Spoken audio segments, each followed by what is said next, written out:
చాలా రేర్గా వస్తుంది. అంటే ఇప్పటివరకు చూడలే ఇలాంటి ఏంటంటే ఫేస్ రివీల్ చేయని కంటెంట్ అనేది. అంటే మీకు అంత కాన్ఫిడెన్స్ ఉండి ఇలాంటి కాన్సెప్ట్ తీస్తే జనాలకు ఎక్కుతుంది, జనాలు చూస్తారు.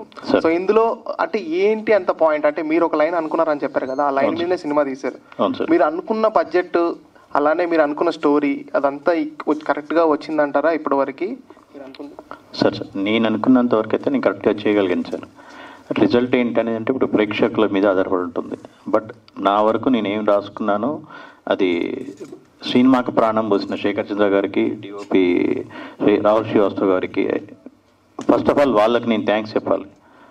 మా ముగ్గురి కృషి వల్ల మేము ఏమైతే రాసుకున్నామో నేను వీళ్ళిద్దరికీ అది చెప్పగలిగాను, వీళ్ళకి ఏమైతే చెప్పగలిగానో అది పర్ఫెక్ట్గా తీయగలిగాను. అంటే మీకు అంత కాన్ఫిడెన్స్ ఉందంటున్నారు? యాక్చువల్గా అయితే కాన్ఫిడెన్స్ అయితే 100% కాన్ఫిడెంట్ ఉంది. అవును సార్, అవును. Wish you all the best. Thank you sir, thank you so much. Srivatsa గారు సార్, ఇప్పుడు ఈ డిఫరెంట్ కాన్సెప్ట్, కెమెరామ్యాన్కి ఎక్కువ పని ఉంటుంది ప్రాక్టికల్గా, టెక్నీషియన్గా తీసుకుంటూ. డే టైం ఎన్ని షార్ట్స్ వస్తాయి, నైట్ టైం ఎన్ని షార్ట్స్ వస్తాయి సినిమాలో? యాక్చువల్గా అంటే రెండు మిక్స్ మ్యాచ్ ఉంది యాక్చువల్లీ సార్. మ్యాక్సిమం నైట్ ఎక్కువ ఉంది. సో మేము ఇంకా అంటే యాక్చువల్ మాకు టైం చాలా తక్కువ టైంలో చేసాము. So maximum day for night shoot చేశాను. సో అక్కడ ఇది డే ఫర్ నైట్ కోసం నేను కొంచెం టైం తీసుకున్నాను, కానీ మిగతా టైం అంతా చాలా ఈజీగా వెళ్ళిపోయింది. ఎందుకంటే మేము ఇంతకుముందు కూడా చెప్పాను, యాక్చువల్గా చాలా కాన్ఫిడెంట్గా ఉన్నారు ఆయన. షార్ట్లు ప్రతిదీ చెప్పేవాడు, నాకు ఇక్కడ క్లోజ్ కావాలి, ఇక్కడ ఇది కావాలి. అక్కడ ఏంటంటే ఓన్లీ ఒక్కటే ఫేస్ కనిపించకుండా అది చూసుకోవడం, అదొక్కటే జాబ్ అయింది నాది. అది ఒక లైటింగ్. సో అవి రెండు తప్పించేసి మిగతాదంతా తనే చూసుకున్నాడు. తనకి ఏమేమి కావాలి, షార్ట్ డివిజన్ కానీ ఎవ్రీథింగ్ చాలా ప్రీ ప్లాన్గా.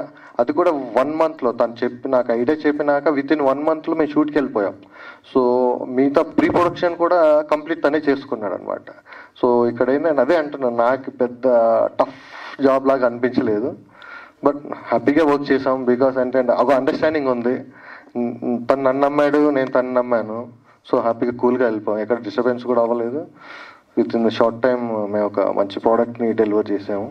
దానికి శేఖర్ గారు ప్రాణం పోసారు. ఇంకా సో నైట్ ఎఫెక్ట్ అంటే కామన్గా మీరు మేనేజ్ చేసుకోవచ్చు. సో డే ఎఫెక్ట్లో తీస్తున్నప్పుడు సజెషన్ షార్ట్స్ కానీ షాడోస్ కానీ ఎట్లా మేనేజ్ చేశారు ఫేస్ కనిపించకుండా? I don't get you sir.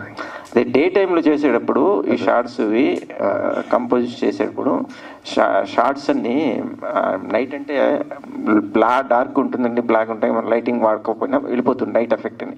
Day ఎఫెక్ట్లో suggestions ఎట్లా చేశారు ఏంటి, ఎక్కువ ఏ దీంట్లోకి వెళ్ళారు షార్ట్స్? యాక్చువల్గా మేనేజ్ చేసాము. బట్ అదే ఎక్కడ ఏంటి, ఎవరిని ఎక్కడ ఏ పాయింట్లో ఫోకస్ కావాలి, ఎక్కడ ఉండకూడదు అనేసి దాని మీద ఫోకస్ చేశాను. సో అది పెద్ద ప్రాబ్లం ఏం అవ్వలేదు సార్. డే అండ్ నైట్ పెద్ద వేరియేషన్ ఏం అవ్వలేదు సార్. అలా డార్క్లో ఏముండదు సార్ మూవీ. మీరు అన్నట్టు క్యారెక్టర్స్ చూపించకుండా డార్క్లో ఉంచడమే కాదు, బట్ తెలియకూడదు అనేది ఒకటే కాన్సెప్ట్. డే అయినా నైట్ అయినా ఫేస్ తెలియకూడదు.